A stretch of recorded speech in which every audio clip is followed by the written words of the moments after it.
बहुत समय पहले एक विशाल साम्राज्य में राजा वीरेंद्र का शासन था।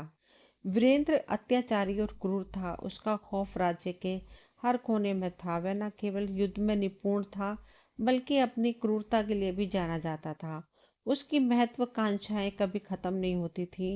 वह हर छोटे बड़े राज्य पर आक्रमण करता, वहां की संपत्ति लूटता और राज परिवार की रानियों को अपने महल में कैद कर लेता।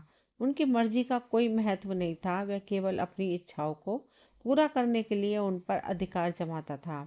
एक दिन राजा वीरेंद्र शिकार के लिए जंगल की ओर निकला। उसकी सेना दूर से उसकी सुरक्षा प्रदान कर रही थी और राजा अपने घोड़े पर सवार होकर जंगल में गहरे तक चला गया। जंगल के मध्य में एक झील के किनारे उसे एक सुंदर युवती दिखाई दी। वह निश्चल युवती खड़ी होकर जल में अपना प्रतिबिंब देख रही थी। उसकी सुंदरता ऐसी थी मानो प्रकृति ने उसे विशेषकर राजा वीरेंद्र को आकर्षित करने के लिए ही बनाया हो। राजा उसके पास पहुंचा और उसकी सुंदरता को देखते हुए हठपूर्वक बोला, हे सुंदरी, तुम इस निर्जन जंगल में क्या कर रही हो? तुम्हें देखकर प्रतीत होता है कि तुम किसी राजघराने से हो। कौन हो तुम और इस जंगल में अकेली क्या कर रही हो? वह युवती बिना डरे उसकी ओर देखती रही। उसकी आंखों में ना तो भय था और ना ही झिझक। उसने ठंडे स्वर में कहा, मेरा नाम चंद्रिका है। मैं यहाँ अपने मन की शांति के लिए आई हूँ। राजा वीरेंद्र आपकी क्रूरता और अत्याचारों के बारे में बहुत सुना है। क्या आप वही है जिनके बारे में कहा जाता है कि उनकी इच्छाओं के लिए कुछ भी अधर्म नहीं?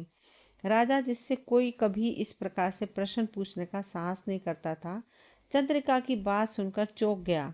उसने हंसते हुए कहा, तुम मुझे अच्छी तरह जानती हो, फिर भी मुझसे प्रश्न पूछ रही हो? हाँ, मैं वही हूँ। मैं अपनी इच्छाओं के लिए किसी भी हद तक जा सकता हूँ और आज तुम्हें देखकर मेरी एक नई इच्छा जाग उठी।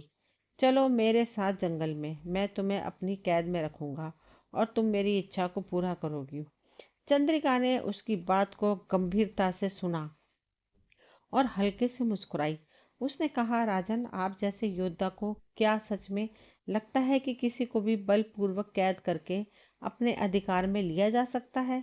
क्या आपने कभी किसी स्त्री के प्रेम को जीतने की कोशिश की है, या सिर्फ उनके शरीर पर अधिकार जमाने में ही आनंद पाया है? राजा, जो अपनी ताकत और सत्ता का दम भरता था, चंद्रिका की इस बात से थोड़ी असहजता महसूस करने लगा। उसकी बातों में गहराई और दृढ़ता थी जो राजा को सोचने पर विवश कर रही थी। राजा ने तीखे स्वर में कहा, मैं राजा हूँ, मेरी मर्जी ही सब कुछ है। मुझे किसी के प्रेम या स्वीकृति की आवश्यकता नहीं। मेरी शक्ति ही मेरा अधिकार है और इस शक्ति से मैं हर चीज को पा सकता हूँ। चंद्रिका उसकी बात सुनकर शांत स्वर में बोली, राजन, शक्ति से शरीर को बांधा जा सकता है, परंतु आत्मा को नहीं। आपका अहंकार आपको भ्रमित कर रहा है। आप अगर मुझे अपने साथ ले जाना चाहते हैं तो ले जाइए, पर याद रखिए, जो चीज बल से प्राप्त की जाती है वे केवल क्षणिक होती है। स्थायी रूप से किसी का प्रेम या साथ पाने के लिए बल की नहीं, बल्कि प्रेम की आवश्यकता होती है। राजा को चंद्रिका की बातें समझ नहीं आ रही थी। उसने कभी किसी से इस तरह की बात नहीं की थी।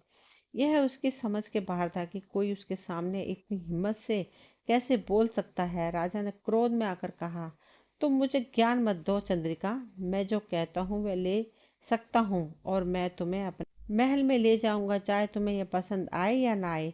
चंद्रिका ने उसे एक बार फिर देखा। उसकी आंखों में एक अजीब सा संतुलन था। वह बोली, तो राजन, आपको जो उचित लगे वह करिए, परंतु याद रहे, इस बल और अधिकार की सजा आपको ही मिलेगी। आप जितने भी बड़े योद्धा क्यों ना हो, अंततः हर अत्याचारी का अंत होता है, चाहे वह बाहर से शक्तिशाली हो, पर उसके भीतर की आत्मा टूट जाती है। राजा वीरेंद्र उसकी बातें सुनकर थोड़ा विचलित हो गया, लेकिन अपनी इच्छाओं के आगे वह विवश था। उसने आदेश दिया कि चंद्रिका को उसके महल में ले जाया जाए। चंद्रिका उसकी बात मान गई, लेकिन उसकी बातों का प्रभाव राजा पर गहराई से छा चुका था। उसके मन में एक द्वंद्व शुरू हो चुका था कि क्या वास्तव में उसकी शक्ति ही सब कुछ है, या फिर चंद्रिका के प्रेम का सबक उसे कोई नई राह दिखाने वाला है। राजा वीरेंद्र चंद्रिका को अपने महल में लेकर आया, लेकिन उसे इस बात का बिल्कुल अंदाजा नहीं था कि चंद्रिका की असलियत कुछ और थी। चंद्रिका एक साधारण युवती नहीं थी। वह पड़ोसी राज्य के राजा चंद्रसेन की सबसे खूबसूरत वेश्या थी। जिसे चंद्रसेन ने एक खास योजना के तहत भेजा था। चंद्रसेन की पत्नी रानी माधवी राजा वीरेंद्र की कैद में थी। उसे छुड़ाने के लिए चंद्रसेन ने यह षड्यंत्र रचा था।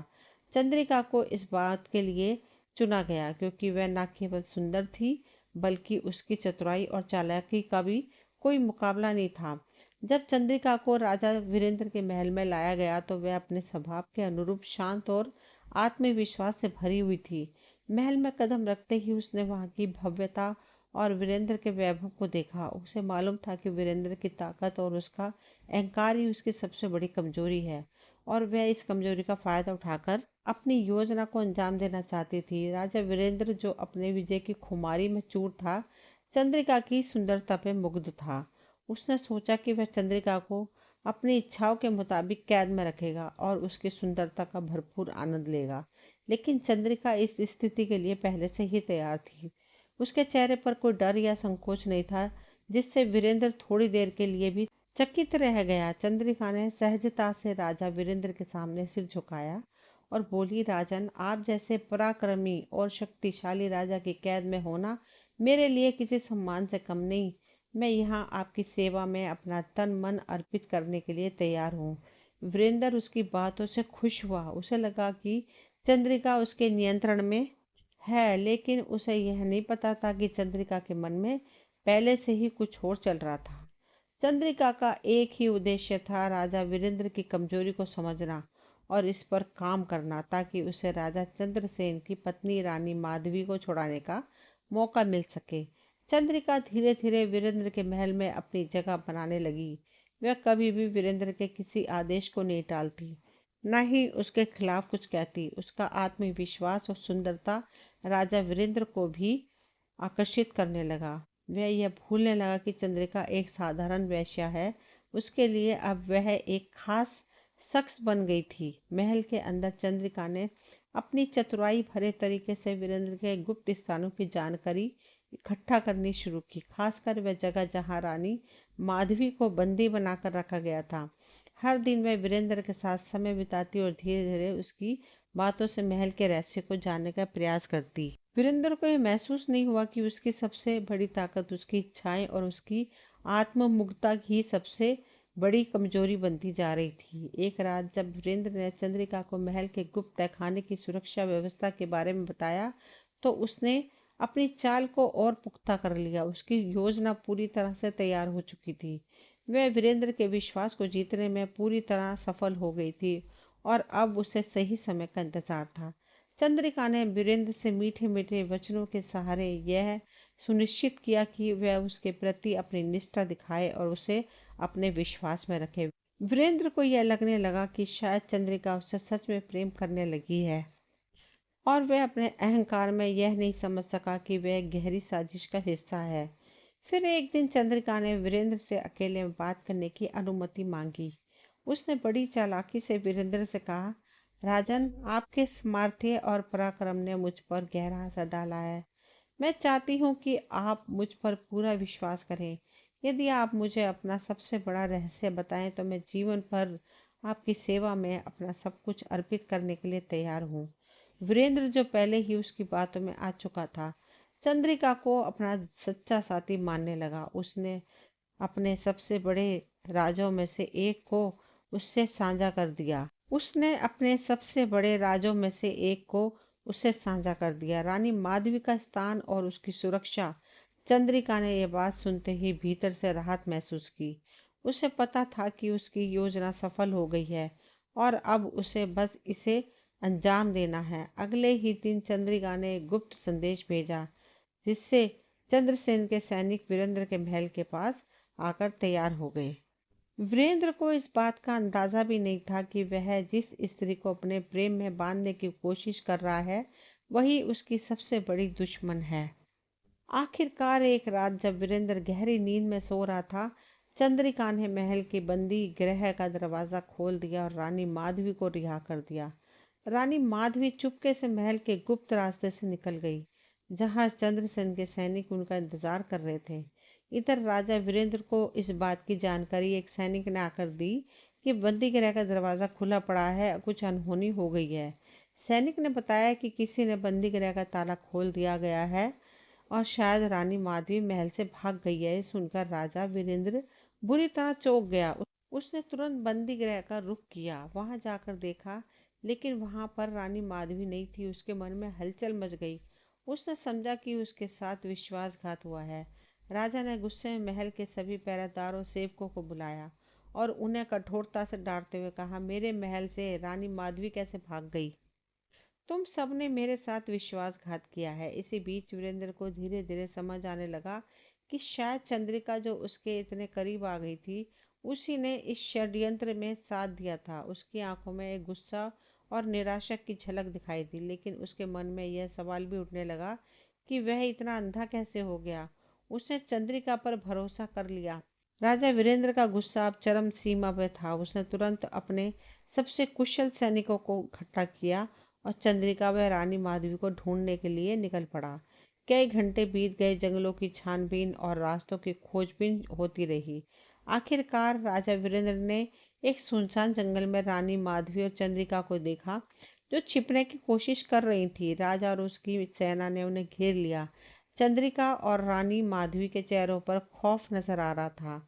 उनके भागने के रास्ते बंद हो चुके थे और अब उनके सामने खड़ा था एक भयंकर रूप में राजा वीरेंद्र, जिसकी आंखों में क्रोध और ठगा जाने का एहसास साफ झलक रहा था। राजा ने दोनों को पकड़कर वापसी का आदेश दिया और पूरे काफिले के साथ उन्हें राजमहल वापस ले आया। महल पहुंचते ही वीरेंद्र ने दोनों को कैद में डाल दिया। रात भर वह इस विश्वासघात के बारे में सोचता रहा। उसकी आत्मा को चीर देने वाला यह विचार कि जिस चंद्रिका को उसने अपने पास आने दिया, उसी ने उसके साथ इतना बड़ा छल किया। अगले दिन राज्यसभा में सभी मंत्रियों, सैनिकों और दरबारियों के सामने राजा वीरेंद्र ने दोनों को लाकर खड़ा किया। उसकी आवाज में गूंज और निर्णय की कठोरता थी।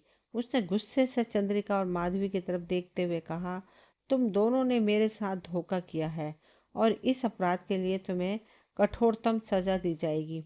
मेरी आज्ञा है कि तुम दोनों को राज्य की वेश्याओं का जीवन जीने के लिए मजबूर किया जाए। तुम्हारी हर सांस अब इसी अपमान के साथ बीतेगी। राजा का यह आदेश सुनते ही राज्यसभा में सन्नाटा छा गया। लोग दबी आवाज में बातें करने लगे। चंद्रिका और माधवी की आंखों में आंसू थे, लेकिन राजा के फैसले के सामने उनकी कोई दलील या मिन्नतें काम नहीं आई। उनका भविष्य अब अंधकार में और दर्द से भरा हुआ नजर आ रहा था। राजा वीरेंद्र के आदेश के बाद चंद्रिका और रानी माधवी को राज्य की वेश्याओं का जीवन जीने के लिए विवश कर दिया गया। अब वे अपनी हर दिन अपमान और पीड़ा के बीच अपनी योजनाओं पर विचार करती।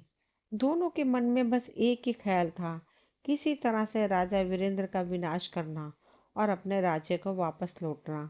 इस कठिन समय में भी चंद्रिका ने अपनी हिम्मत नहीं हारी। वह अक्सर रानी माधवी के साथ बैठकर योजनाएं बनाती रहती थी कि कैसे राजा वीरेंद्र की सत्ता को कमजोर किया जा सके।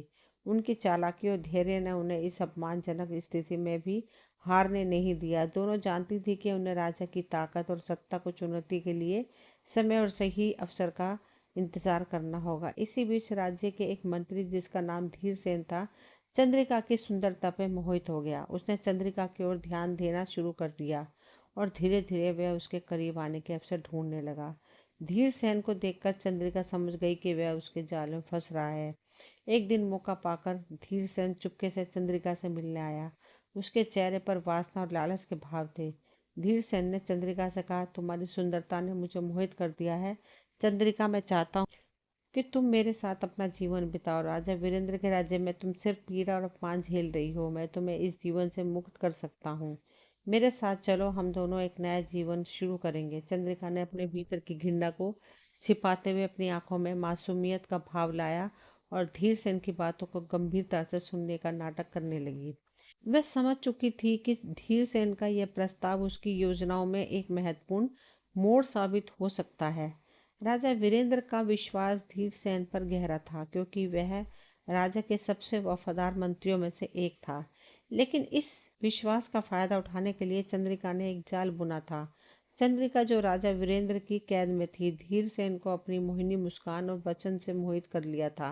उसने उसे विश्वास दिलाया कि यदि वह राजा वीरेंद्र को मारकर उसे रास्ते से हटा देता है तो वह उसके साथ जीवन बिताएगी और उसे राजमहल की संपत्ति भी मिलेगी। चंद्रिका ने धीरसेन से कहा, तुम मुझे पवित्र प्रेम का वचन दो कि और मेरे साथ जीवन बिताने के लिए तैयार हो जाओ, लेकिन उसके लिए एक शर्त है। राजा वीरेंद्र जो राज्य का अत्याचारी शासक है उसे मारकर उसकी मृत्यु का कारण बनाओ, केवल तभी मैं तुमसे विवाह करूंगी। तुम राजा के खिलाफ षड्यंत्र रचो और राज्य को एक नई शुरुआत दो। चंद्रिका के बहकावे में आकर धीरसेन ने अपने मन में यह ठान लिया कि वह राजा वीरेंद्र को समाप्त कर देगा ताकि वह चंद्रिका को पा सके। उसके लिए चंद्रिका की सुंदरता और राजमहल की संपत्ति सबसे बड़ी प्रेरणा थी। धीरसेन ने अपने पहले प्रयास के तहत महल में घुसने की कोशिश की। वह धीरे धीरे महल की दीवारों को पार करते हुए राजमहल के अंदर घुसने में सफल हुआ, लेकिन जैसे ही वह राजा के कक्ष के पास पहुंचा उसकी नजर महल की सुरक्षा कर्मी में पड़ी। राजा के सुरक्षा कर्मी ने उसे देखा और उसे घेर लिया। धीरसेन असफल होकर बाहर निकलने को मजबूर हो गया। वह असफलता धीरसेन के मन में संकोच और डर पैदा कर गई। हालांकि चंद्रिका ने उसे अपने प्यार के वादों से फिर से प्रेरित किया और विश्वास दिलाया कि वह अगले प्रयास में सफल होगा। धीरसेन ने फिर से अपने साहस को जुटाया और राज्यसभा के बाहर एकांत स्थान पर राजा धीरेन्द्र को मारने का विचार किया। वह यह सोचता था कि यदि वह राजा को सभा से बाहर कहीं एकांत में पाएगा तो उसे खत्म करने का अवसर मिलेगा। लेकिन जैसे ही धीरसेन ने तलवार उठाने की कोशिश की कि वह एक और मंत्री के सामने आ गया। मंत्री ने धीरसेन को देख लिया और उसे पकड़ने की कोशिश की। इस प्रयास में भी वह असफल रहा और उसे अपनी जान बचाने के लिए भागना पड़ा। यह असफलता धीरसेन को परेशान करने लगी, पर चंद्रिका ने उसे फिर से साहस दिलाया और कहा, तुम यदि इस बार सफल होते हो तो मैं तुम्हारे साथ जीवन बिताऊंगी। धीरसेन के मन में यह विचार घर चुका था कि अब वह सफल होगा या फिर चंद्रिका को खो देगा। उसने अंतिम प्रयास के रूप में राजा वीरेंद्र को मौत के घाट उतारने का फैसला किया। इस बार वह राजा के कक्ष में रात को घुसने की योजना बनाता है जब राजा गहरी नींद में होगा। राजा वीरेंद्र कक्ष महल के भीतर काफी दूर था और वहां कोई न कोई अंगरक्षक हर समय तैनात रहता था, लेकिन धीरसेन ने इस बार अपनी योजना में कोई कमी नहीं छोड़ी। उसने महल के अंदर घुसने के बाद राजा के कक्ष में प्रवेश किया। राजा वीरेंद्र गहरी नींद में था। महल के किसी भी अंगरक्षक को उसकी हरकत का कोई आभास नहीं हुआ। धीरसेन ने अपनी तलवार की धार को तेज किया और राजा के बिस्तर के पास जाकर बिना कोई आवाज किए तलवार उठाई। एक तेज वार में उसने राजा वीरेंद्र की गर्दन को काट दिया। राजा की मृत्यु के बाद महल में भय का माहौल फैल गया। किसी को समझ में नहीं आ रहा था कि राजा की हत्या किसने की। राजा के मृत शरीर के पास खड़ा धीरसेन सोचने लगा कि अब उसे चंद्रिका की इच्छा पूरी करने के लिए अपनी पूरी शक्ति लगानी होगी। चंद्रिका का विश्वास हासिल करना अब उसका यह मात्र लक्ष्य था। वह सोच रहा था कि अब वह राजा वीरेंद्र के राज्य का नया शासक होगा और चंद्रिका से शादी कर लेगा। राजमहल में हड़कंप मच गई और सभी मंत्री, सैनिक और काबिल लोग इस हत्या की वजह को जानने के लिए खड़े हो गए। धीरसेन ने राजा वीरेंद्र की हत्या को अपना कृत्य मानते हुए अपनी जीत का दावा किया, लेकिन यह न केवल राजा की मृत्यु थी बल्कि यह एक नई युग की शुरुआत थी। धीरसेन ने आखिरकार राजा वीरेंद्र को मारकर उस राज्य का शासक बनने में सफलता प्राप्त की। अब वह राजा बन चुका था और चंद्रिका को उसने अपनी रानी बना लिया। चंद्रिका की योजना पूरी हो चुकी थी और अब वह राजमहल की रानी बन चुकी थी। अब उसकी इच्छाओं की पूर्ति हो चुकी थी। राजा वीरेंद्र की मौत के बाद धीरसेन ने चंद्रिका को रानी के रूप में स्थापित किया और उसे वह सब कुछ दिया जो वह चाहती थी। चंद्रिका महल की इज्जतदार रानी बन चुकी थी और उसकी महत्वाकांक्षाओं की पूर्ति हो चुकी थी। इसके अलावा धीरसेन ने रानी माधवी को उसके राज्य में वापस भेज दिया ताकि वह किसी प्रकार से चंद्रिका की चालों से बच सके और अपने राज्य की शक्ति को फिर से समेट सके। यह बदलाव राजमहल में एक नई बहार लाया। चंद्रिका ने राजा वीरेंद्र के खिलाफ अपने षड्यंत्र को सफल कर दिखाया था और अब वह न केवल सशक्त थी बल्कि उसने धीरसेन के साथ मिलकर अपने सारे सपने साकार कर लिए थे। वह धीरसेन ने राजा बनने के बाद अपने अंधे विश्वास और क्रोध के कारण अपनी बुद्धि खो दी थी और उसका ध्यान सिर्फ अपनी वासनाओं की पूर्ति पर केंद्रित हो गया था। दोस्तों, कहते हैं कि क्रोध इंसान को बर्बाद कर देता है और काम वासना इंसान की बुद्धि को नष्ट कर देती है। धीरसेन का उदाहरण इस बात का साक्षात प्रमाण था कि वह किस तरह अपनी वासना और क्रोध के चलते इंसान अपनी ज़िंदगी की सबसे बड़ी गलती कर सकता है। यह कहानी हमें यह सिखाती है कि हमें अपने क्रोध और वासना पर काबू पाना चाहिए, कि हम सही मार्ग पर चल सकें और अपनी बुद्धि को सटीक निर्णय लेने के लिए सक्षम बनाते रहें। दोस्तों, ये कहानी यहीं तक थी। मुझे उम्मीद है आप सभी को पसंद आई होगी। अगर पसंद आई हो तो प्लीज़ चैनल को सब्सक्राइब करें, वीडियो को लाइक शेयर करें। मिलती हूँ अगली कोई नई कहानी लेकर। कहानी सुनने के लिए आप सभी का तहे दिल से शुक्रिया।